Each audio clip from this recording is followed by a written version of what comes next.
सामने हमारे बीच में ऐसी शख्सियत बैठे हैं, ये कोई नाम के मोहताज नहीं है। आज बहुत ही खुशी की बात है कि आज जो एक सब्जेक्ट रखा गया है, ये सब्जेक्ट है समग्र स्वास्थ्य एवं चिकित्सा। एक ज़रूरत है और हमारे बीच में डॉक्टर जयकरण जी। आइए हम जानकारी लेते हैं। सर, ये जो सब्जेक्ट रखा गया है समग्र स्वास्थ्य एवं चिकित्सा, एक बहुत ज़रूरी चीज़ है और इस पे अभी तक जो वक्ताओं ने जो अपनी बात रखी वो तरह तरह की बातें रखी, लेकिन जो मेन सब्जेक्ट पे मुझे लगता है आप इतनी देर से सुन रहे हैं, इस सब्जेक्ट पे अभी किसी भी वक्ता ने अपनी बात नहीं रखी। तो सर, ये क्यों जरूरत पड़ी आज स्वास्थ्य के लिए? जो लोग दर दर के ठोकरे खा रहे हैं, उन्हें जो प्रॉपर स्वास्थ्य नहीं मिल पा रहा है। देखिए, ये जो शब्द है समग्र जी, दूसरी बात अंग्रेजी में आप इसे बोल रहे तो होलिस्टिक बोल रहे हैं जी। ये जैसे each and every component of action of human body with the complete agent environment and time.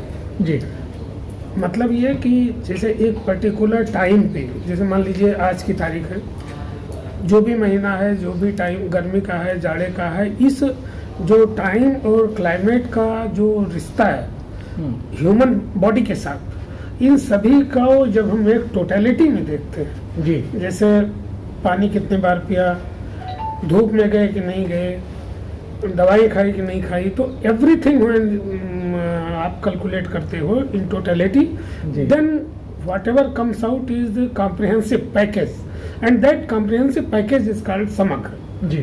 मतलब holistic everything human being, human body, when it is interacting with any agent, parasitic agent or any beneficial agents or any particular environment, suppose गर्मी है तो कुछ बीमारियां होंगी, जाड़ा है तो अलग बीमारियां होंगी। तो जब पूरे संसार में ह्यूमन बॉडी का रिएक्शन होता है, उसके बाद जो हेल्थ का कंडीशन निकल के आता है, that is holistic, that is समग्र। मतलब नो कंपोनेंट इज स्पेयर्ड। हाँ डॉक्टर साहब, अभी कुछ दिन पहले और आज भी मान लें कि आज वो बीमारी चल रही है, कोविड एक बहुत बड़ी बीमारी है। हाँ। सर, सर, ये बीमारी है या मतलब इसका कोई एक राजनीतिक तंत्र है या ये षड्यंत्र है? मैं सीधा आप डॉक्टर में बात कर रहा हूँ। ये वायरस की प्रॉब्लम है। सर, ये वायरस तो हर मौसम में, जैसे कि अभी आपने बताया कि सर्दी आई तो सर्दी वाला वायरस होगा।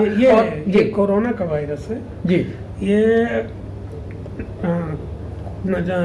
एक हिसाब से अभी तक जो रिसर्च आया है जी, उस हिसाब से ये आर्टिफिशियल है। मतलब ये नेचुरली लिविंग या नॉन लिविंग क्या है अभी क्लियर नहीं हुआ है जी। लेकिन मैक्सिमम ये होता है कि ये जो सरफेस होती है, चिकनाई या कहीं इधर उधर पड़ा रहता है, जब ह्यूमन बॉडी के लिविंग टिश्यू के कांटेक्ट में आता है जी, तो ये मल्टीप्लाई करता है बहुत जबरदस्त जी। और वो उसके जो रिएक्शंस होते हैं उसमें नुकसान हो जाता है।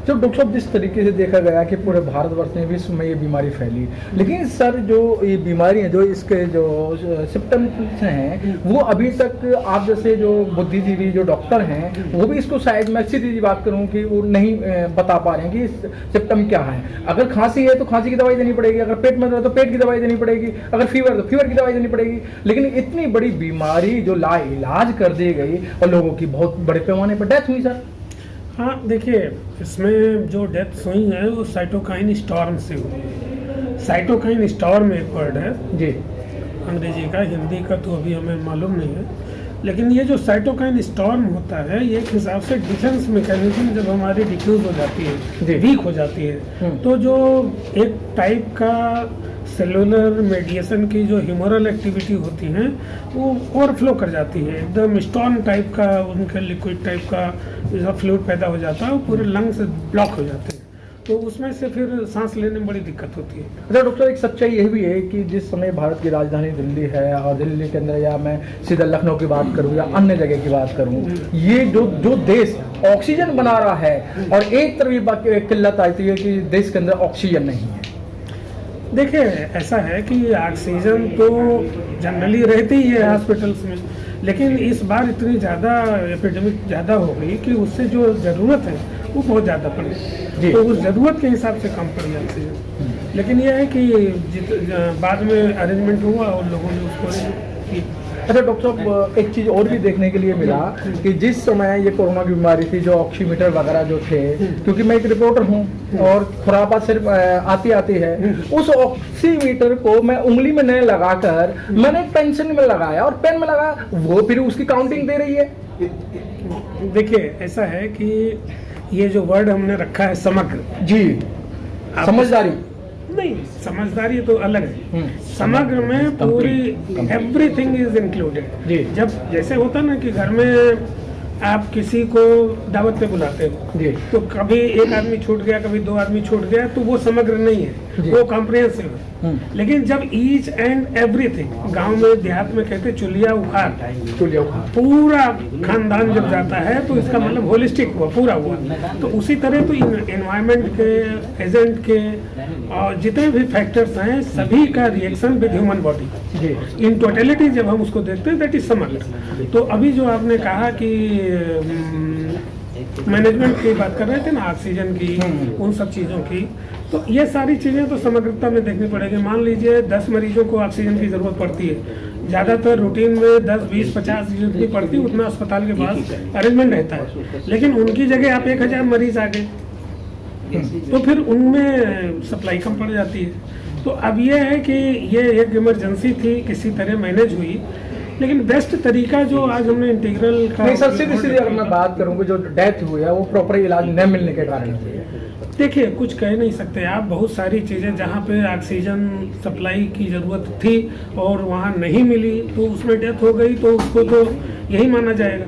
लेकिन अगर ऑक्सीजन सप्लाई है और उसके बाद भी बहुत सारी चीज़ें बॉडी रिएक्शंस होती हैं, स्टॉर्म हो गया, साइटोकाइन स्टॉर्म हो गया, तो आप नहीं बचा सकते हो ना। तो बहुत सारी डेथ्स हैं जो अवॉइडेबल होती हैं, बहुत सारी डेथ अवॉइडेबल नहीं होती है। तो अगर अनअवॉइडेबल काजेज आ गए, अनअवॉइडेबल फैक्टर्स आ गए, तो फिर आप नहीं बचा सकते हो, कितनी भी ऑक्सीजन लगा दो, कुछ भी लगा। ठीक है, बहुत सारे डेथ हुए उसमें। तो इंटीग्रल पर जो आपने बताया ना, ये समग्र की कहानी ये है कि self care, family care and community care, 3 aspect होते हैं। सेल्फ केयर का मतलब ये हो गया कि जैसे आपको ब्लड प्रेशर की प्रॉब्लम है तो आप अपने आप कितना क्या कर सकते हो। अपने आप ब्लड प्रेशर आप रोज नाप सकते हो, बढ़े तो उसकी दवा ले सकते हो। अपने आप ज़्यादा बढ़ रहा है तो डॉक्टर के पास जा सकते हो, लेकिन नापने का काम अगर अपने हाथ में ले लो तो ये सेल्फ केयर कहलाएगा। दूसरा है फैमिली केयर, जैसे कोई एक ऐसी प्रॉब्लम है जिसमें पूरा घर मदद कर रहा है, कोई अस्पताल से आया उसको साथ में दे रहे हो, तो सब लोग, किसी ने पानी दिया, किसी ने दवाई दिया, किसी ने कपड़े साफ किए उसके, किसी ने बेडिंग किया, तो पूरी फैमिली ने केयर किया। तो दूसरा हुआ फैमिली केयर। और तीसरी चीज होती है कि पूरा मोहल्ला, पूरा गांव, पूरा घर सब मिला करके सफाई अभियान करने लगा, नालियाँ गंदी उसको सफाई करने लगा। अब जैसे डेंगू है, डेंगू में एडीज वायरस ऐसे घूमते रहते हैं, उनको अपने पानी डिस्ट्रॉय कर दिया या ऑयलिंग कर दी, वो कर दिया। तो 3 लेवल का केयर है, इंडिविजुअल, फैमिली एंड कम्युनिटी। ये 3 चीजें हैं जो आप अपने आप कर सकते हो। अकेले करो, पूरा परिवार मिलके करो, या पूरा समाज मिलके करो। तो एक कंपोनेंट तो ये हुआ कि जो अपने आप किया जा सकता है, जिसके लिए किसी सरकारी सिस्टम की जरूरत नहीं है। और दूसरा सिस्टम सरकार का। अब सरकार का क्या है कि आप PSC पे गए तो वहाँ दवाई दी गई, फिर बड़े अस्पताल में गए वहाँ कुछ इलाज किया गया, फिर मेडिकल कॉलेज में गए तो वहाँ कुछ इलाज किया। तो इसी तरह 3 लेवल सिस्टम का। ठीक है सर, बहुत बहुत आपका धन्यवाद सर।